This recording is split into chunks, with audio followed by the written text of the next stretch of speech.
Now, ngayon po pag-usapan natin na basura na po yung dalawang motion ni Tatay Digong sa ICC. Unang-una, yung para sa interim release, para sana siya ay panandaliang makalaya. At pangalawa, doon sa motion to dismiss na walang jurisdiction ng hukuman. Now, ano ba ho ang mangyayari sa susunod? No? Well, dyan po sa ICC, itong mga desisyon na ito po pwede nang maapila agad. Hindi naantayin hanggang matapos yung kaso. No? So, parehong motion po ay po pwede nang maapila sa Appellate Tribunal. Now, pero ang tanong, ano ba ho ang pag-asa ni Tatay Digong? No? Doon sa dalawang motion na yan, o apila na ihahain ng mga abogado ni Tatay Digong o na ihain na. Yung una-una, yung interim release, at saka pangalawa, yung lack of jurisdiction. Well, pareho pong importante yan. Kasi yung interim release, 80 anyos na po si Tatay Digong, nahuhulog, tumatama ulo, nawawalan ng malay, talagang hindi na po siya makakatagal dyan. At ako ho, dahil ako po tumira sa refugee center, ang problema po dyan, dito sa Holland, wala po silang kitchen sa mga kulungan. Ang pagkain po ng lahat ng pinapakain ng Dutch government ay ino-order sa isang kumpanya at ang sinisibi po sa mga kinakailangan na mapakain ng Dutch government ay yung microwavable meals. No? Unfortunately, ako po, hindi ko talaga makain yan. Kaya nga, ang laki nang nawala sa aking timbang. At siguro ganyan din ang nararanasan ni Tatay Digong. Kaya ang bilis din na pumayat ni Tatay Digong. Yan po yung mga microwavable. Hindi ko po makain talaga. Yung konting nakakain ko, yung manok, napakaliit naman po. Isang maliit na yung parte ng paa na hindi pa yung buong paa, no? Kundi yung nasa baba lang, yan lang nakakain ko. Kaya nung ako'y nasa refugee center, ako'y lumalakad ng 45 minutes papunta at 45 minutes pabalik para lamang makabili ng makakain ko pagkain sa pinakamalapit na grocery. Ganun kay layo po yung refugee center sa pinakamalapit na grocery. No? So ako po, nabuhay ako dun sa refugee center ng 5 linggo kasi nakakabili naman ako sarili kong pagkain. Eh si Tatay Digong, hindi naman po pwedeng bumili ng sariling pagkain, forced to good siya, kaya naintindihan ko kung bakit siya nawalan ng napakalaking timbang. No? So kailangan talaga makalabas siya sa kulungan, maski hindi sa Pilipinas, para lamang una may magbantay sa kanya, pangalawa, makain niya yung gusto niyang kainin, dahil po pwede naman siya magpaluto kapag meron na siyang sariling tahanan. So importante sa lalong mabilis na panahon na magkaroon din ng interim release. At syempre yung jurisdiction, para sa hindi nakakaintindi po, no? Ang jurisdiction ay yan po yung kapangyarihan ng isang hukuman para litisi ng isang tao para sa krimen na nagawa at saka kung merong jurisdiction yung hukuman sa tao na linilitis. No?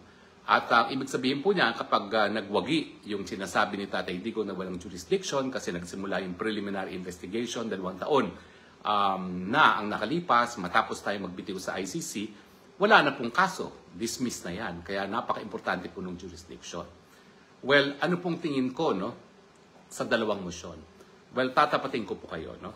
Medyo dehado tayo. Kasi bilang isang abogado, talaga namang pong kapag nagdesisyon na ang isang naunang hukuman, eh hindi mo masasabing 50-50 ang chances mo. No? More of 60-40. 60 na hindi ka mananaig, 40 na po pwede kang manaig. Now, dun sa dalawa, ang tingin ko, mas mahirap makamit yung interim release. Bakit? Well, kung babasahin niyo po na mabuti yung desisyon, no? Unang-una, ang sabi ng hukuman, hindi kasi in-address ng mga abogado ni Tatay Digong yung issue kung malakas ba yung ebidensya labang kay Tatay Digong. Wala pong pagkakaiba yan sa proseso sa Pilipinas na po pwede ka magkaroon ng interim release pero dapat ipakita mo that the evidence of guilt is not strong. At sa ngayon naman, wala pang finding na meron man lang probable cause. So, importante na nung paghingi ng interim release, kinuwestiyon na yung ating yung issue kung malakas ang ebidensya o hindi. At ang sabi ng hukuman, hindi naman daw in-address yan no, doon sa motion ni Tatay Digong. At pangalawa, dahil ang sabi ng mga abogado ni Tatay Digong, nagsabi ang prosecution na hindi na nila tataluhin yung issue na siya ba ay flight risk, siya ba ay po pwedeng gumawa pa ng ibang mga krimen, hindi na masyado diniscuss yan ng mga abogado ni Tatay Digong dahil nagkaroon daw ng commitment itong mga prosecutor na wag nang i-challenge yung issue na kung siya ay magiging flight risk o siya ay baka kagawa pa ng ibang mga krimen no? Habang siya ay nasa panandaliang kalayaan. No? Pero ang sabi ng hukuman, kinakailangan pa rin i-discuss yan isa-isa. No? Well, kung maalala nyo, ay nagsalita naman yung abogado ni Tatay Digong na sinabihan daw siya talaga ng mga prosecution na hindi na sila tutultol sa provisional release. Siyempre, maraming sa ating nagtaka na bakit inanunsyo yun. Kasi kung merong ganyan talagang kasunduan, dapat yan pribado na lang. Kasi siyempre, kung maisa publiko, baka naman isipin ng tao, lalong-lalo na yung mga biktima, na nagkukonsabahan ang prosecution at ang depensa. No? So anyway, anong tingin ko dun sa interim release? Well, ulitin ko po, no? Sa buong kasaysayan ng ICC, sa pre-trial chamber, hindi pa po sila nagbibigay ng interim release sa kahit sino na akusado ng core crimes. Ibig sabihin, akusado ng yung mga krimen na dapat linilitis talaga ng hukuman. War crimes, crimes against humanity, at saka yung crime of aggression. No? Ang nabibigyan lamang ng provisional release ay yung mga akusado na accused ng paglalabag dun sa tinatawag na crimes against administration of justice. Yung mga pamimeki ng mga testimonya, pananakot sa mga witnesses. Yung mga yon na hindi naman nasasakdal for war crimes or crimes against humanity na bigyan ng provisional release. Meron pang isa po, si Lubanga. Yan po ay nabigyan ng provisional release. Siya po ay akusado ng crimes against humanity at war crimes. Pero, ang nagbigay po sa kanya, appellate chamber. Yung pre-trial chamber po, hindi nagbigay sa kanya ng provisional release. At yung appellate chamber na nagbigay ng provisional release ay nag-dismiss eventually ng kaso, reverse yung finding of guilt dahil sa tingin nila hindi nga napatunayan yung guilt beyond reasonable doubt dahil may isang elemento na hindi napakita ng prosecution. So, by way of track record, wala talagang binibigay na interim release ang pre-trial chamber na ICC. Kaya nga lang, inaasahan natin na yung katandaan ni Tatay Digong, 80 anyos, dahil nga wala pa namang 80 anyos na nalilitis. At saka pangalawa, yung preliminary showing na parang hindi na kaya ni Tatay Digong humarap sa paglilitis ay bagay-bagay na ikokonsidera ng appeals chamber, no, sa pagdedesisyon. Pero, siyempre po, dehado na tayo dyan. Kasi nga po, wala man lang ni isang nag-dissent doon sa desisyon. No? Hindi gaya ng desisyon na kung dapat bang ipagpaliban ang paglilitis dahil nga merong allegation na hindi na kaya tumayo ng paglilitis si Tatay Digong na merong isang judge na nag-dissent. Kasi kung 3 judges yan at unanimous sila, medyo solid ang kanilang paninindigan na tamang desisyon nila. No? At mahihirapan yung appeals chamber na baliwalain kasi syempre hindi naman po yan guys sa Pilipinas na mas mataas ang Court of Appeals kesa sa RTC. Hindi po. Pantay-pantay lang po mga West dito sa ICC. Wala po silang hierarchy. Meron lang talagang iba't ibang chamber. Yung pre-trial, yung trial, at saka yung appellate chambers. Now, dun sa pangalawa, ito po talaga ang make or break. Yung lack of jurisdiction. Kasi kung wala talagang jurisdiction, tigil na ang kaso. Hindi na kinakailangan tumuloy ang sa confirmation of charges, uwi na kaagad si Tatay Digong. Now, again, unfortunately, natalo tayo at unanimous yung 3 pre-trial chamber. Pero kung maalala ninyo, noong naunang issue ay kung dapat bang magpatuloy sa preliminary investigation ang kaso, merong 2 judges at ito'y mga talagang tunay na bihasa sa international law na Europeans din ang nag-dissent doon sa majority decision ng 3 judges sa appellate chamber na wala ng jurisdiction ang ICC kay Tatay Digong. At ang reasoning nila ay solid. Ang reasoning nila ay unang-una dahil merong karapatan ang mga miyembro na bumitiw sa pagiging miyembro ng ICC at itong pagsasapi nila sa ICC ang nagbibigay ng jurisdiksyon sa hukuman, hindi naman po pwede na forever sila ay masasakop ng jurisdiksyon ng hukuman. So ang sabi ng 2 dissenting judges, ang balanse ay nakamit dahil binigyan nga ng kapangyarihan na bumitiw ang mga bansa sa pagiging miyembro at hindi sila magkakaroon ng obligasyon na forever na dapat makipagtulungan sa hukuman. Ang pagbalanse dyan ay kinakailangan yung effectivity ng pagbibitiw ay sa loob lamang ng 1 taon matapos ma-deposit ang instrument of ratification. So kinakailangan ang hukuman gumalaw doon sa loob ng 1 taon matapos na deposit nga ng instrument of withdrawal. At ang issue is, kailan ba dapat gumalaw ang hukuman?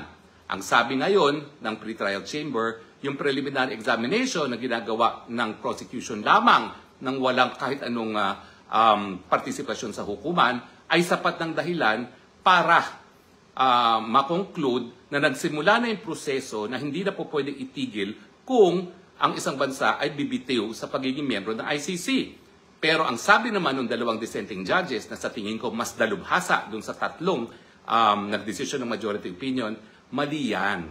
Kinakailangan yung korte mismo ang gagalaw sa loob ng isang taon. At pag sinabing korte mismo, ang kauna-unahang chamber ng korte na dapat gumalaw ay yung pretrial chamber. So, ibig sabihin, yung kauna-unahang pagkakataon na gagalaw ang pretrial chamber sa confirmation na dapat magtuloy sa preliminary investigation, dapat yun ay nabigay na hukuman sa loob ng isang taon lamang. Kaya nga yung dalawang judges ay nagsabi, dissent sila. So, in other words, bagamat ang track record ng ICC ay talagang hindi nagbibigay ng interim release, may pag-asa pa. Baka naman mahabag sila sa edad at saka dun sa mga kondisyon na ni Tatay Digong. Pero pagdating dun sa jurisdiction, laban tayo. Dahil yung dalawa versus tatlo na majority, yung dalawang yon mas dalubhasa kaysa dun sa tatlo. Siguro sa susunod, i-analyze ko kung bakit ko sinabi yan. Kasi mas bihasa sila sa international law, mas matagal ang kanilang naging karanasan bilang mga magistrado, mas malalim sa tingin ko pagkakaintindi nila sa international law kaysa dun sa tatlong majority. So laban tayo sa issue ng jurisdiction. At ang issue, ganong katagal na naman yan. So, huwag niyong kakalimutan, pang 7 taon nang nakakulong si Tatay Digong. At syempre, yung remedyo natin na lack of jurisdiction, na-file lang matapos ang unang 2 buwan na pagkakakulong.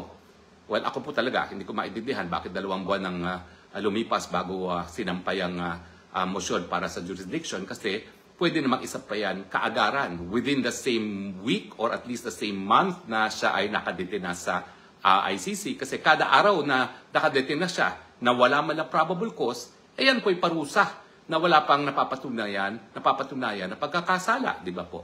Sino man ang gusto na makulong miski isang araw? Ako po, isang araw lang ako nakulong sa Kongreso. I'm telling you, hindi ko po gusto yun.